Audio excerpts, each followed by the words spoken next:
Market में ना बहुत ज़्यादा स्कैम चल रहा है वास्तु को लेकर सर। लोगों को डरा दिया जाता है कि वास्तु आपको बर्बाद कर देगा। पहले जो ये स्कैम चल रहा है ये क्या है वास्तु के नाम पर, ये आप हमें समझाएं। तो आमिर, सबसे पहले तो जो स्कैम वर्ड हमने अभी यूज़ किया, तो मैं इस पे थोड़ी सी रोशनी डालता हूँ कि स्कैम एक्चुअली में क्या है कि 2 या 3 तरीक़ों से इसको हम डिफ़ाइन कर रहे हैं। अच्छा। करने वाला, वास्तु करने वाला कैसा है, आपने हायर किया, क्या उसको नॉलेज है, ठीक। और कौन से लेवल की नॉलेज है। इस पॉडकास्ट में मैं 3 रेफरेंस आपके साथ के संदर्भ में बात करूंगा। बिल्कुल सर। वास्तुकार ए जिसको बोलेंगे, वास्तुशास्त्री बी और वास्तुशास्त्री सी। ठीक है, ए वाला एक लेवल पे काम करेगा, बी वाला एक पे, सी वाला एक पे। बिल्कुल। अब आपको फिर और ऑडियंस को भी क्लियर हो जाएगा कि हमें कौन से वाला हायर करना है और कैसे वास्तु काम करता है। ये बहुत ये मैं आज आप सबको क्लैरिटी देके जाऊंगा कि काम चीज़ें कैसे करती हैं, क्योंकि मैंने इस पे समय सालों साल लगाए हैं और मैंने जब इसकी एक एक लेवल की परतों पे नीचे उतरा, रिसर्च किया, तब जाकर मुझे पता लगा कि रियलिटी में काम कैसे। ठीक है, तो मैं आपको अपनी कहानी पहले बता देता हूँ कि ये स्कैम पहले जो हो रहा था, मैं भी उसका जो है समझ रहा था कि ऐसे ही होता है, वास्तु यही काम करता है। फिर जब धीरे धीरे मैंने इसको अनफोल्ड करना शुरू किया तो when I came to know, तो मैं पहले शुरुआत में सिर्फ एस्ट्रोलॉजी रिलेटेड रेमेडीज़ और एस्ट्रोलॉजी रिलेटेड में काम कराता था। अच्छा। ठीक है जी। अब उसमें क्या होता था, कईयों को 60% रिलीफ आ जाता तो कईयों को नहीं आ रहा था। तो मैं हमेशा से इसी चीज़ में परेशान होता था कि यार मेरे क्लाइंट्स को रिजल्ट आना चाहिए, क्यों नहीं आ रहा, मैं एक जगह पे आके स्टक क्यों हो गया। देन आई फिगर्ड आउट कि नहीं, कुछ तो अधूरा है, मुझे अब कुछ और भी करना पड़ेगा। तो मैंने वास्तु के वर्ल्ड में कदम रखा। तो जब मैंने इनिशियल वास्तु की ट्रेनिंग ली और इनिशियल वास्तु शास्त्र के बारे में पढ़ा, तो हमें एक बेसिक बातें समझ में आई कि टॉयलेट यहाँ होना चाहिए, दिशाएं क्या हैं, हर दिशा का गुणधर्म क्या है यहाँ, ये तो एक बेसिक नॉलेज का एक पैटर्न मैं लेवल 1 पे आया। ठीक है, फिर मैं वहाँ से समझने लगा अच्छा वास्तु ऐसे होता है भाई, ठीक है ऐसे करते हैं। अब धीरे धीरे जब क्लाइंट से बात करने लगे तो समझ में आई कि अरे भाई ये तो बात अभी अधूरी है, अभी भी ये पूर्ण ज्ञान नहीं हुआ, रिजल्ट अभी भी उतना नहीं आया।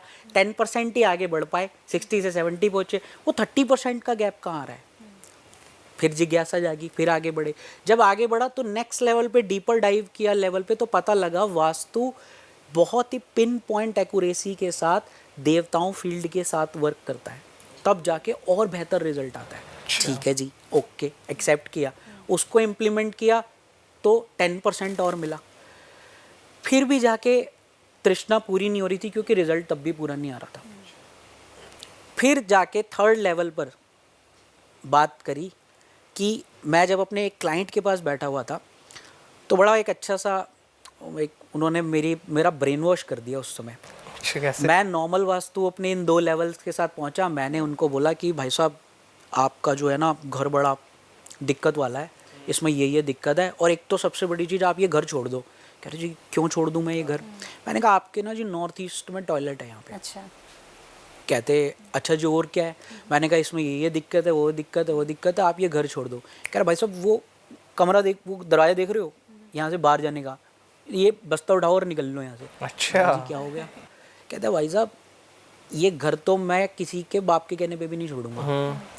मैंने कहा जी ऐसा, ये तो एज पर वास्तु तो ठीक नहीं है। कह रहा यार आप अपना वास्तु रखो अपने पास। ठीक है, मैंने तो इसलिए बुला लिया कि चलो फैशन चल रहा है और बहुत लोग वास्तु करा रहे हैं, मेरा भी कुछ हो जाएगा, आप तो ये घर ही छुड़वा रहे हो। मैं कहा सर एज पर वास्तु यहाँ पे कैंसर हो सकता है, ये हो सकता है, जो मुझे भी मालूम था और मैंने भी सीखा या पढ़ा था। कह रहा भाई साहब अपनी ज़िंदगी का सबसे ज़्यादा कमाई मैंने इसी घर में की है। अच्छा।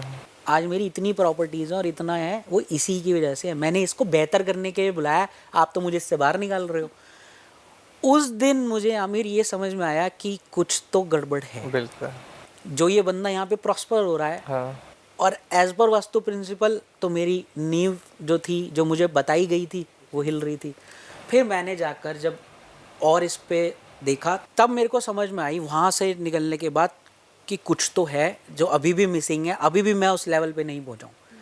तब मुझे एस्ट्रो वास्तु समझ में आई। तब मैंने एक बहुत ही अच्छे मेंटोर के साथ जब मैंने डीपली इस बारे में उन्होंने समझाया कि तुम अभी भी अधूरे हो। अच्छा। तब मुझे समझ में आया वास्तु अधूरा है। ये लाइन मैंने उस समय समझ, उन्होंने मुझे बोला वास्तु अधूरा है, अगर तुझे इसे पूरा करना है तो ऐसे करना पड़ेगा। तब मैंने उस पर लिंक किया, तब मेरे होश उड़ गए ये जानकर कि कितना सबटल लेवल पे वास्तु है, जो हमारे को यहाँ कुबेर रख दो, यहाँ हिरन रख दो, यहाँ शेर रख दो, ये सीनरी यहाँ लगा दो, ये वहाँ लगा दो नॉर्थ में तो आपका ये आने लग जाएगा, ये सब के सब वहीं ख़त्म हो गई ये सारी कहानियाँ। कि जब मुझे ये पता लगा और उस बंदे पर जब मैंने रिसर्च किया, then I came to know कि कैसे वो घर उसको प्रॉस्पर कर रहा है, क्योंकि उस बंदे की कुंडली में उसका जो राहु था वो उस पर्टिकुलर दिशा पे जहाँ टॉयलेट बना हुआ था नॉर्थ ईस्ट की दिशा पे पॉजिटिव इम्पैक्ट दे रहा था। और पॉजिटिव इम्पैक्ट देने की वजह से उसकी दशा में राहु उसे इतना फ़ायदा दे रहा था कि वो उस घर में प्रॉस्पर हो रहा।